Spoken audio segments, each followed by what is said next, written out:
நண்பர்களுக்கு வணக்கம். தினம் ஒரு தாவரத்தில் இன்று ஜாஸ்மினியம் ஆங்கஸ்டிஃபோலியம், ஸ்பானிஷ் ஜாஸ்மின் சொல்லுவாங்க, போயட்ஸ் ஜாஸ்மின் சொல்லக்கூடிய பிச்சிப்பூவோட செடியை பற்றி பார்க்க போகிறோம். நண்பர்களே, நீங்கள் பார்த்துக்கிட்டு இருக்கிறது பிச்சிப்பூவோட செடி. இதுக்கு ஜாதி மல்லின்னு சொல்லுவாங்க.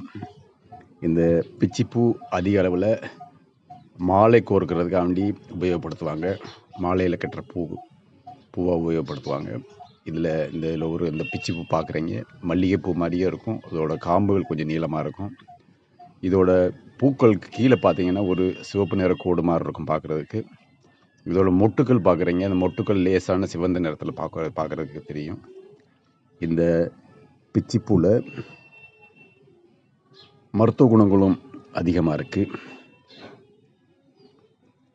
இந்த பிச்சி பூக்களை ஒரு 10லேருந்து 20 பூக்கள் எடுத்துக்கிட்டு அதோட நீர் சேர்த்து காய்ச்சி வடிகட்டி அதோட பால் சேர்த்து கடைசியாக கொஞ்சம் தேன் சேர்த்து குடிச்சிட்டு வரனால வாந்தி குமட்டலை இது போக்கக்கூடியது, விக்கலை இது சரி செய்யக்கூடியது, இருமலை இது சரி செய்யக்கூடியது, காய்ச்சலை இது குறைக்கக்கூடியது, மன உளைச்சலை இது போக்கக்கூடியது.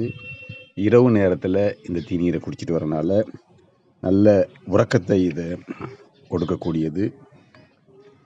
இந்த பிச்சிப்பூன்னு சொல்லக்கூடிய ஜாதி பூவை ஒரு 5லேருந்து 10 பூக்களோ 10லேருந்து 20 பூக்களோ எடுத்துக்கிட்டு தீநீராக்கி குடிச்சிட்டு வரனால மனதுக்கு அமைதியை தரக்கூடியது. மென்டல் ஸ்ட்ரெஸ் இதில் கம்மியாகும். அது மட்டும் இல்லாமல் தோல் நோய்களை இது போக்கக்கூடியது, வயிற்றுப்போக்கை இது சரி செய்யக்கூடியது, செரிமான சீர்கேட்டை இது சரி செய்யக்கூடியது, பசியை தூண்டக்கூடியது, இரத்தத்தை இது சுத்தம் செய்யக்கூடியது, நீரிழிவு நோயை கட்டுப்படுத்தக்கூடிய, சர்க்கரை நோயை கட்டுப்படுத்தக்கூடியது, சளி காய்ச்சல் ஆஸ்துமாவுக்கு இது ஒரு நல்ல மருந்தாகும். நண்பர்களே, இந்த ஜாஸ்மினியம் ஆங்கஸ்டிஃபோலியம் அப்படின்னு சொல்லக்கூடிய இந்த ஜாதி மல்லி பூக்களை நீர் விடாமல் அரைச்சி அதோட தேங்காய் எண்ணெய் சேர்த்து சிறு தீயில காய்ச்சி வடிகட்டி வச்சுக்கிட்டு அந்த எண்ணெயை உடலில் எங்கேயும் வலி வீக்கம் உள்ள இடங்களில் போட்டுட்டு வரனாலையும் சரியாகும். அது மட்டும் இல்லாமல் உடலில் ஏற்படுற உடல் எரிச்சல், தோல் சுருக்கம், தோலில் ஏற்படுற பூஞ்சை காளான், அரிப்பு, சொறி, அப்படிப்பட்ட தோல் நோய்களுக்கு இது தோல் நோய்களை சரி செய்யக்கூடியது. தோல் நோய்கள் ஏற்படக்கூடிய கரும்புள்ளிகளை இது சரி செய்யக்கூடியது.